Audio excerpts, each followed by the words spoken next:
हमारे प्रिय बैठे हुए हैं सौरभ जायसवाल जी, और शायद सौरभ जायसवाल को बुलाने की स्थितियां तभी मिलती हैं जब हमको भी ये पता चल जाता है कि जितना रौला वो बंदा काटने वाला है उससे ज्यादा रौला तो हमारे श्रोता काटेंगे। तो एक बार श्रोताओं से जरा मुझे हाहा हूती तालियां मिल जाएं, भौकाली तालियां मिल जाएं, जोरदार तालियां मिल जाएं, तो एक बार सौरभ जायसवाल को यहाँ पर रौला काटने के लिए मैं आमंत्रित करता हूं। दादा ने हमको आमंत्रित किया, कहने लगे कि हम सौरभ जायसवाल को आमंत्रित कर रहे हैं।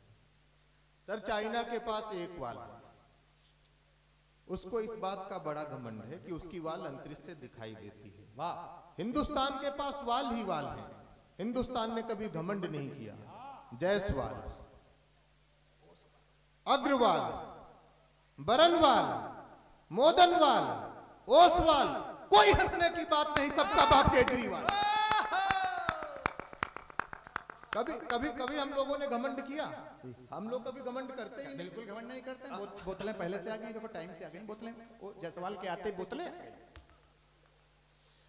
तो ये होता है, ये बंदा गारंटी लेके चलता है। देखिए राहुल दादा, क्या है कि मामला ये जो मंच का पहला कवि होता है, बिल्कुल मंच का पहला कवि होता है, उसकी हालत बिल्कुल वैसी होती है जैसी इस देश में ईवीएम की है। बड़ा खतरा रहता है पहले कवि पे, उतना ही खतरा जितना इस देश की ईवीएम पे रहता है। कांग्रेस वाले जीत जाते हैं तो ईवीएम ठीक हो जाती है, हार जाते हैं तो गड़बड़ा जाती है। मैं आपको बताऊं, कोई इधर उधर की बात नहीं करूंगा। मैं शादी से पहले कुंवारा था। आहा, वाह, सनातन सत्य बोला है इसने। ये बड़ी टेक्निकल बात है चेयरमैन साहब। मैं बिल्कुल शादी से पहले कुंवारा था, तब मैं श्रृंगार रस की कविताएं लिखता था। फिर हमारी शादी तय हुई, मैं तब भी श्रृंगार रस की कविताएं लिखता था। श्रृंगार हमारा खत्म ही नहीं हो रहा था।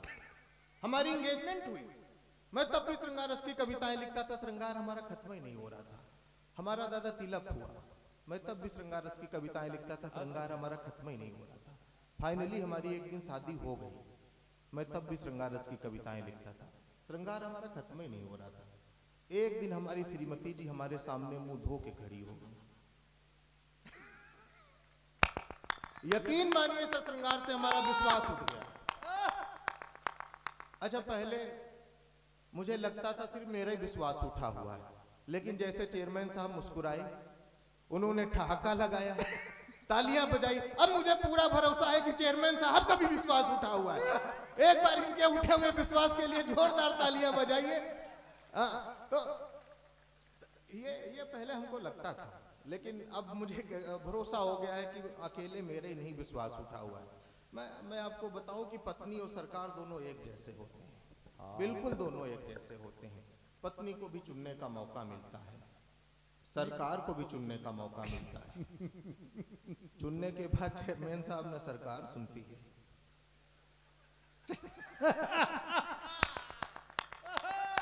पत्नी के बारे में हम कुछ नहीं कहेंगे, आपने दो कैमरे लगवा दिए, पता नहीं हमारे घर का वीडियो पहुंच जाए। और क्या, चुनने के बाद तो फिर चुनने ही लगते हैं। लेकिन मामला तंतन दादा यहाँ पे ये है कि 5 साल के बाद सरकार आप बदल सकते हैं। दूसरे में ये ऑप्शन नहीं है। अच्छा, हिंदुस्तान के आदमी की किस्मत सर बहुत खराब है। पिछले 15 साल से वो सरकार भी नहीं बदल पा रहा है। दूसरे में तो कुछ हो ही नहीं सकता। हमारे एक मित्र हैं शुक्ला जी, उनकी नई शादी हुई। यहाँ पे अगर कोई शुक्ला बैठा है तो उसका इस बात से कोई लेना देना नहीं, थोड़ा बहुत हो सकता है। तो हमारे एक मित्र हैं शुक्ला जी, उनकी नई शादी हुई। अब शुक्ला जी के चाचा लखनऊ बस्ती से लखनऊ आए, उनके स्वागत में सम्मान में सारी तैयारियां की गई। अब शुक्ला जी के चाचा के लिए भोजन लगाया गया। भोजन करने के बाद शुक्ला जी के चाचा ने शुक्ला जी को बुलाया, कहा बेटा सब तो सही है। शुक्ला जी का जवाब, अगर आपका जवाब हो तो इसे तालियों में तब्दील करिएगा, ठहाकों में तब्दील करिएगा। शुक्ला जी के चाचा ने कहा बेटा सब तो सही है, लेकिन बहू ने दाल पतली बनाई है। शुक्ला जी ने कहा चाचा, जो स्त्री पुरुष की हालत पतली कर सकती है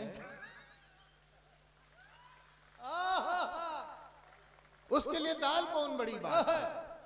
पहले हमको लगता था भी शुक्ला जी की दाल पतली है, आप सबकी पतली दाल को प्रणाम करता हूँ। खोलिए इस कार्यक्रम को। तो मैं बिल्कुल दादा पढ़ा लिखा कवि हूँ। तो हमसे लोगों ने कहा कि पत्नी और साली के बीच में तुलनात्मक अध्ययन करके बताओ। तो हमने पत्नी और साली के बीच में तुलनात्मक अध्ययन किया है। अध्ययन में मजा है तो इसमें साथ में जुड़िएगा। हमने कहा कि खिले हुए रोज सी लगती है। दीपक भाई आपको समर्पित करता हूँ। हमने कहा खिले हुए रोज सी लगती है, कैटरीना के पोस्ट सी लगती है, पत्नी चिकन पॉक्स का टीका, साली बूस्टर डोज सी लगती है। ने कहा पत्नी चिकन पॉक्स का टीका, साली बूस्टर डोज सी लगती है। अच्छा, आजकल एक बड़ी समस्या आई हुई है रील की। हमने उस समस्या से हाथ से निकाला, आनंद आएगा, सुनिएगा। हमने कहा कि पहिने रूपानी हील बाज ना मिले, कि पहिने रूपानी हील बाज ना मिले, वो सीधी साधी डील बाज ना मिले, लूली मिले, लंगड़ी मिले या मिले कानी, बस प्रभु पत्नी रील बाज ना मिले। लूली मिले, लंगड़ी मिले या मिले कानी, बस प्रभु पत्नी रील बाज ना मिले।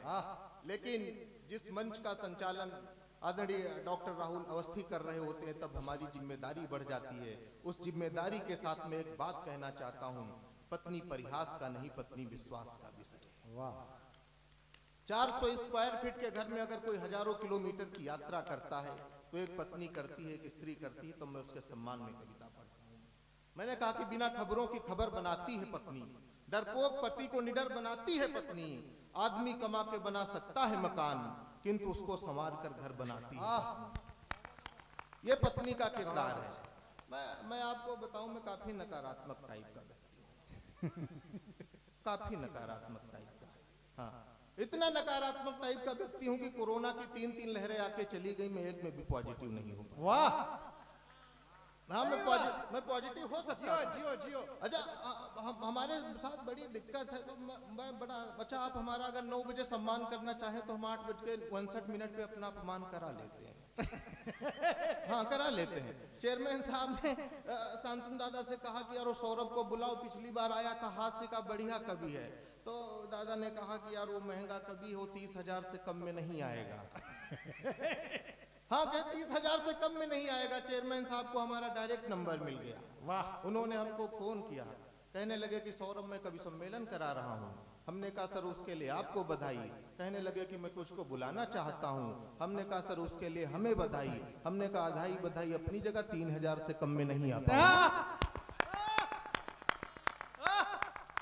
इतना कॉन्फिडेंस वाला कभी आपने देखा नहीं होगा।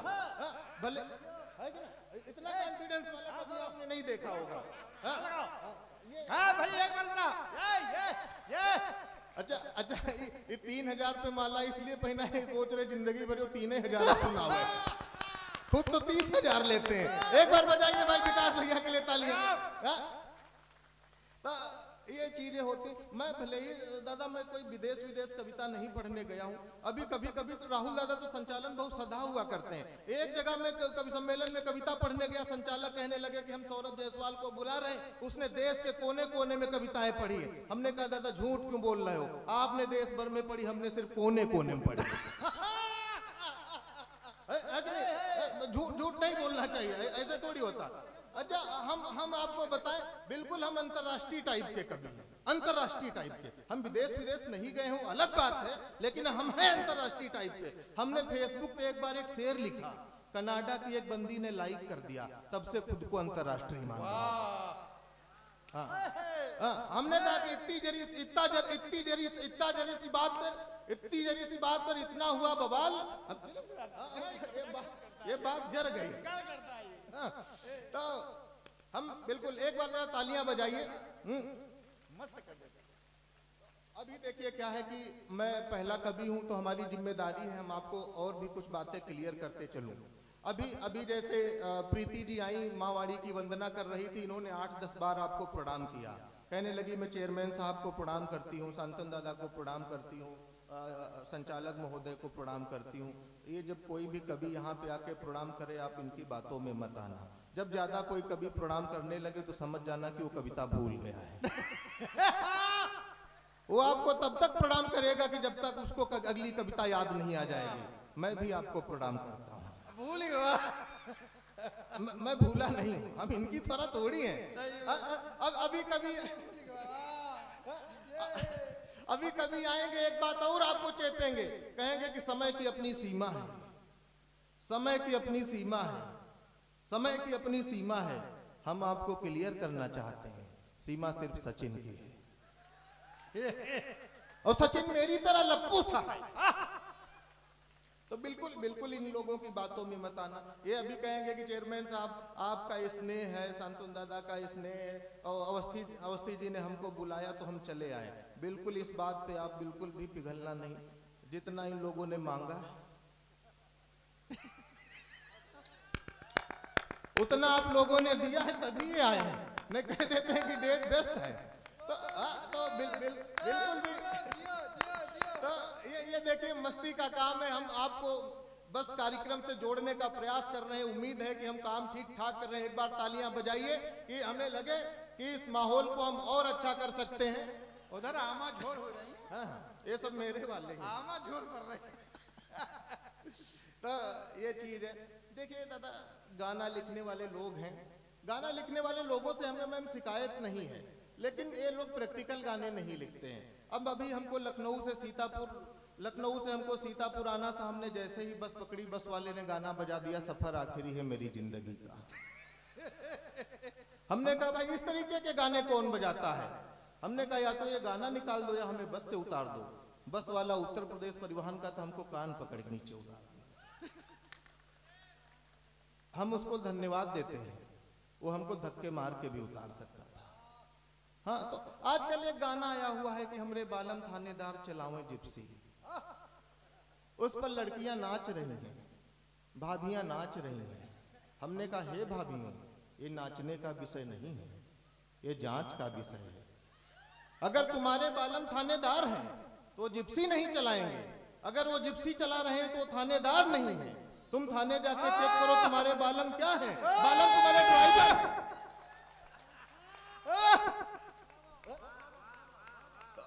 बालम तुम्हारे ड्राइवर है। प्रैक्टिकल कविता सुनानी चाहिए, ऐसे थोड़ी। आपने अब समझ में आई उधर दो लोगों को। तो अब उनको समझ में आया कि ड्राइवर का और मतलब क्या हो सकता है। ऐसे बिल्कुल सर की तरह एक व्यक्ति जा रहे थे, वो गाना गा रहे थे। वो गाना गा रहे थे कि क्या तुम्हें पता है गुलशन मेरे दिल पर आने वाले हैं। तो हाँ, तो वो गाना गा रहे थे। तो जैसे मैंने गाना एक बार गाया कि क्या तुम्हें पता है गुलशन मेरे दिल पर आने वाले हैं, सर ने हमारी तरफ पलट के देखा। हमें लगा कि सर को गाना अच्छा लग रहा है। हमने जैसे दूसरी बार गाना गाया, हमने कहा क्या तुम्हें पता है गुलशन मेरे दिल पर आने वाले हैं। सर ने फिर हमारी तरफ पलट के देखा, तो हमें लगा इस बार इनको गाना अच्छा लग रहा है। तीसरी बार हमने जैसे कहा कि क्या तुम्हें पता है गुलशन मेरे दिल भर आने वाले हैं, ये हमारे पास आए, हमको खींच 3 कंटाप मारे। हमने कहा सर मार क्यों रहे हो? कहने लगे हमारा नाम है गुलशन। हमें बिल्कुल नहीं पता है तुम्हारे दिल भर आने वाले हैं कि नहीं आने वाले। दिल भर को करो फोन, हमारी खोपड़ी क्यों खा रहे हो? तो ऐसे ऐसे गाने लिख देते। मैं तो बिल्कुल प्रैक्टिकल सुनाता हूँ। किसी ने लिखा कि उसने जुल्फे लहराई तो बरसात हो गई। अब बताइए, अगर किसी की जुल्फे लहराने से बरसात होती तो बुंदेलखंड में सूखा पड़ता। किसी ने लिखा कि मैं उसकी जुल्फों की छांव में सो गया। अगर उसकी जुल्फे इतनी ही उपयोगी हैं तो चेयरमैन साहब इतने होशियार आदमी हैं, इतना बड़ा यहाँ पंडाल लगवाने की क्या जरूरत थी? हम किसी अरे भाई सबकी तालियां उठती हैं यार ढंग से। कवि सम्मेलन बनाओ। तो हमने कहा कि वहाँ पंडाल लगवाने की जरूरत। मैं प्रैक्टिकल कविताएं सुनाता हूँ। हमने कहा कि पहलू जो अनछुए हैं उन पहलुओं पे बात हो। ये पहलू जो अनछुए हैं उन पहलुओं पे बात हो। इश्क में जो कूटे गए हैं उन मजनुओं पे बात हो। उसकी जुल्फे हैं घटा कतई ही नहीं, उसकी जुल्फों में जो जुए हैं उन जुओं पे बात हो।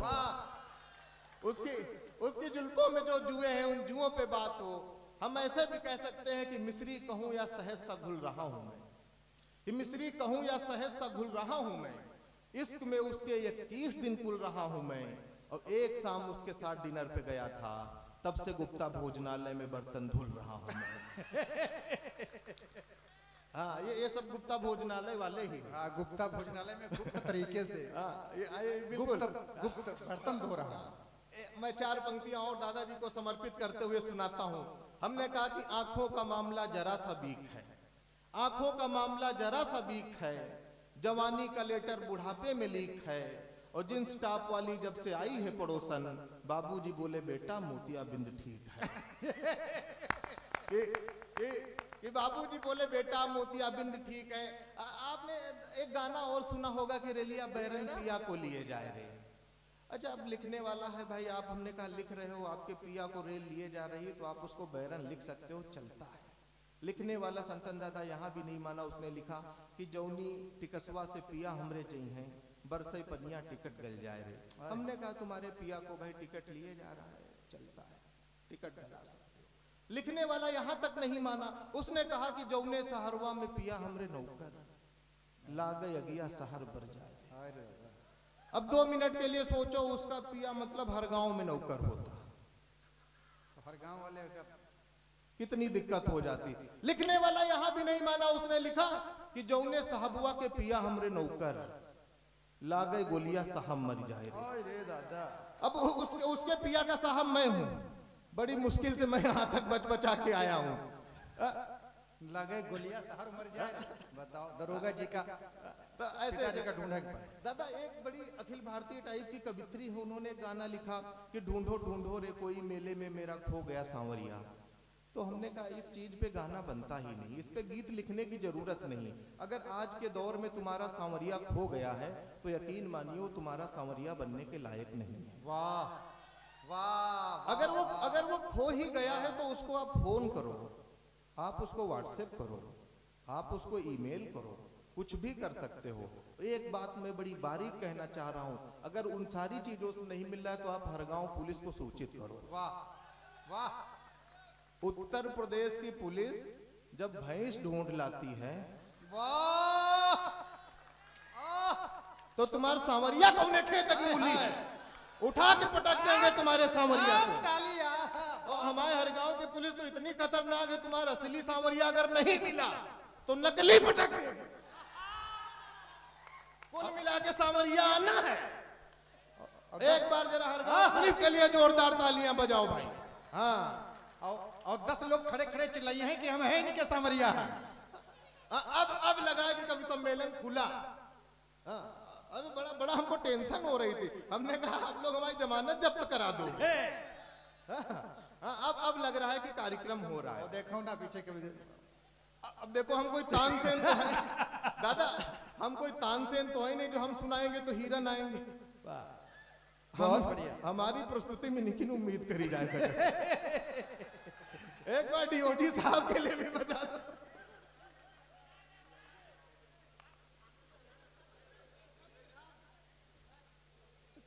तो ये चीज है। तो मैं बिल्कुल अब अपनी आखिरी की तरफ बढ़ रहा हूं। मैं धीरे तुम अपने आखिरी की तरफ काहे बढ़ रहे हो भाई? तो सवारी ढूंढे जा रहे हैं। तो ये चीज है। अच्छा, मैं राहुल दादा आपको बताऊं, सबसे ज्यादा लोग मतलब देश के नेता हैं, वो एक हाथ में लेके कह रहे हैं कि संविधान खतरे में, संविधान खतरे में, संविधान खतरे में। एक बात मैं बड़ी जिम्मेदारी के साथ कहना चाहता हूं अनूप सर, इस देश में सबसे ज्यादा पुरुष खतरे में है। हाँ। महिला मेहंदी लगाती है और मेहंदी का कलर अगर ना चढ़े तो पुरुष खतरे में। इस पे ताली बजती है। आजकल आपने कोई गाना खूब सुना होगा कि साजन मेरा उस पार है। ये 100 साल से गाना चल रहा है, साजन मेरा उस पार है, साजन मेरा उस पार है। हमने कहा साजन अगर तुम्हारा उस पार है, इसका मतलब उस पार उसका कुछ चक्कर है। ये कर क्या रहा है इतने दिनों से उस पार? उसको उस पार नहीं होना चाहिए। पुरुष खतरे में। हाँ, पुरुष खतरे में। पुरुष इतना खतरे में, इतना खतरे में, इतना खतरे में है कि यहाँ पर वहाँ टैग टांग दिया गया है पुरुष। पुरुष खतरे में। तो मैं प्रदेश की राजधानी से आता हूँ, मैं कुछ राजनीतिक बात करना चाहता हूँ। मैंने कहा कि सुबह बदलेंगे शाम बदल देंगे। हाँ। कि सुबह बदलेंगे शाम बदल देंगे, महफिल में मिलेंगे तो जाम बदल देंगे, भेजना है चिट्ठी तो उसके शहर जल्दी भेजो, योगी जी पता नहीं कब उसके शहर का नाम बदल देंगे। वाह, दिक्कत हो सकती है। बहुत अच्छे। अच्छा, मैं भाजपा वालों का बड़ा सम्मान करता हूँ, बहुत ज्यादा। अच्छा, कोई दूसरा ऑप्शन भी नहीं है, कोई दूसरा ऑप्शन भी नहीं। मैं अंदर से बड़ा खतरनाक टाइप का भाजपाई हूँ। मैं चाहता हूँ कि हर बार मोदी जी आए। अब देखो 3 बार मोदी जी आए हैं, तो हम चेयरमैन साहब से कह रहे हैं कि हम भी यहाँ 3 बार आएंगे। दूसरी बार आए हैं इस बार। तो उन्होंने कहा कि अब की बार 400 पार, अब की बार 400 पार। हमने बात दिल पे ले ली, हमने कहा 400 पार हो रहे हैं, कह रहे हैं जो भाजपा वाले कहते हैं वो करते हैं। हम कुछ दिन बाद मार्केट पहुंचे तो प्याज 400 में बिक रहा था। वाह, बड़ा बड़ा बड़ा मामला। अभी मैं कल मेरा एक बनारस में मुशायरा था। अच्छा, आजकल गफ्फार जी टाइप के लोगों पे हमारी बड़ी मेहरबानी है। वहां के भी आयोजक गफ्फार जी ही थे। वाह, बड़ा मैं भावुक हो गया। हमने कहा हमारा उद्धार गफ्फार ही करेंगे। एक बार चेयरमैन साहब के लिए बजाओ भाई तालियां। तो मैं बिल्कुल दादा मैं हाँ, जय का उद्धार करावे है वो गफ्फारे तिरावे। और क्या। तो मैं बिल्कुल ट्रेन से सफर कर रहा था, कुछ रासायनिक क्रिया के लिए मैं चैम्बर में गया तो वहां मैंने देखा कि डिब्बा चैन से बंधा हुआ है, मग्घा चैन से बंधा हुआ है। देश में बड़ी बड़ी बातें हो रही, कहने लगे कि देश सुरक्षित हाथों में है, देश सुरक्षित हाथों में है। हमने बड़ी बारीक एनालिसिस की। हमने कहा जिस देश में ससुर मग्घा नहीं सुरक्षित, ये देश में मग्घा ही नहीं सुरक्षित है, चैन से बंधा है मग्घा। तो अभी देखिए कि अभी एक आम आदमी पार्टी के नेता की शादी हुई, तो हम उसका नाम नहीं लेंगे वरना आप लोग समझ जाएंगे हम राघव चड्ढा की बात कर रहे हैं। तो हमने 4 पंक्तियां उस पर लिखी, बिल्कुल ये भाप निकलती हुई पंक्तियां आपको सुना रहे हैं। हमने कहा कि ऊबड़ खाबड़ सड़क का गड्ढा बना देना, भले ही हमको खंभा की जगह अद्धा बना देना, और जब भी बनाना हमको आम आदमी, भगवान बस हमको राघव चड्ढा बना देना। हमने कहा भगवान बस हमको राघव चड्ढा बना देना। अभी कांग्रेस वाले मतलब हार गए, हम चाहते हैं कि वो भी जीतते रहे तो उनको ईवीएम पे विश्वास बना रहे। भाजपा वाले बड़े होशियार हैं, 1-2 छोटे राज्य जिता देते हैं, फिर बड़े बड़े जीत लेते हैं। ये बड़े टेक्निकल है, बहुत टेक्निकल है। तो मतलब उनसे सोनिया जी से मीडिया वालों ने पूछा कि सोनिया जी आप हार गई हैं तो अब क्या करेंगी? तो सोनिया जी का जवाब, आपके ठहाके आपकी तालियां आमंत्रित करता हूं। तो मीडिया ने पूछा कि आप क्या करेंगी? भैया रुक जाते हो, अभी इतनी जल्दी, अभी इतनी देर नहीं हुई थी।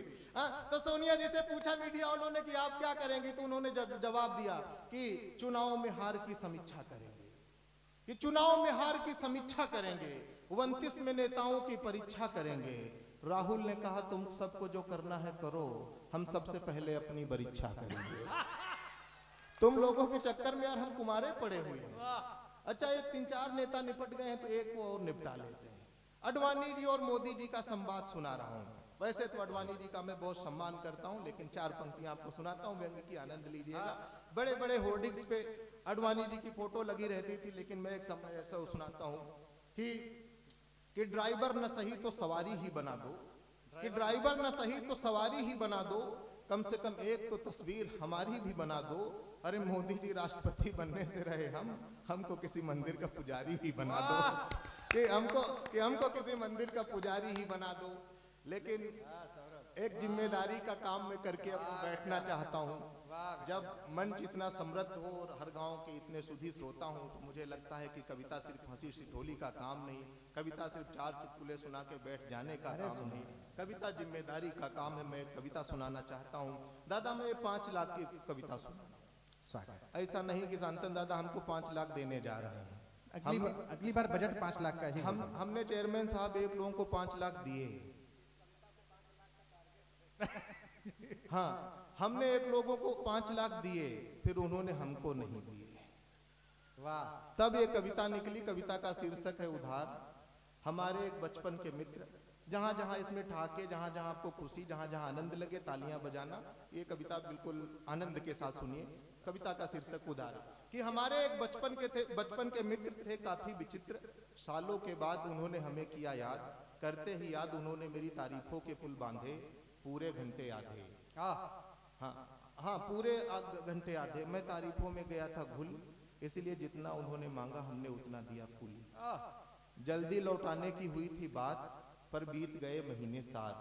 तो दादा हमने उनको एक दिन किया फोन, तो बोले कौन? हमने कहा आपने हमसे उधार लिया था। हमने कहा कि आपने हमसे उधार लिया था। उन्होंने कहा क्यों दिया था? ये उधार की समस्या आप सब लोगों ने दिया होगा, जहां जहां लगे कि ये बात सही हो रही, समर्थन करिएगा, कविता के साथ यात्रा करिएगा। हमने उनको किया फोन तो उन्होंने बोला कौन? हमने कहा आपने हमसे उधार लिया था। उन्होंने कहा क्यों दिया था? हमने कहा हमारे दादाजी मर गए हैं, हमारे ऊपर काफी कर्जा कर गए हैं, आप हमारी मदद कीजिए, जितना उधार लिया था सब नगद कीजिए। अच्छा, मैं मन ही मन सोच रहा था इस बार ये कोई नया बहाना बनाए, पर इस बार उसने हमारे दादाजी के मरने के फायदे गिनाए। कहा कि दादाजी कुछ दिन जिंदा रहते तो और किस्सा हो जाता, तुम्हारी जायदाद में एक और हिस्सा हो जाता। कुछ दिन चलते ही उम्र के बढ़ते ही दवाइयों का खर्चा बढ़ जाता, इस तरीके से तुम्हारे ऊपर और कर्जा बढ़ जाता। इकोनॉमिक्स कहती है कम खर्चा ही सेविंग का कायदा है, इसलिए कुल मिला के तुम्हारे दादाजी के मरने में तुम्हारा बहुत फायदा है। तुम्हारे दादाजी के मरने में तुम्हारा बहुत फायदा है। जब पैसा वापस पाने का हारत कंडा हुआ फेल, तो हमने फिर खेला अंतिम खेल। हमने फिर किया फोन तो उसने बोला कौन? हमने कहा सुनो परमात्मा, मैं बोल रही हूँ सौरभ की आत्मा, पैसा वापस पाने का हर जतन कर चुका हूँ, अब तो मुझे लौटा दो, मैं मर चुका हूँ।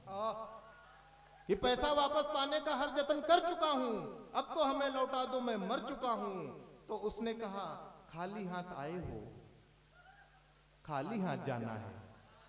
कहीं गीता में कहा गया है कि खाली हाथ आए हो, खाली हाथ जाना है।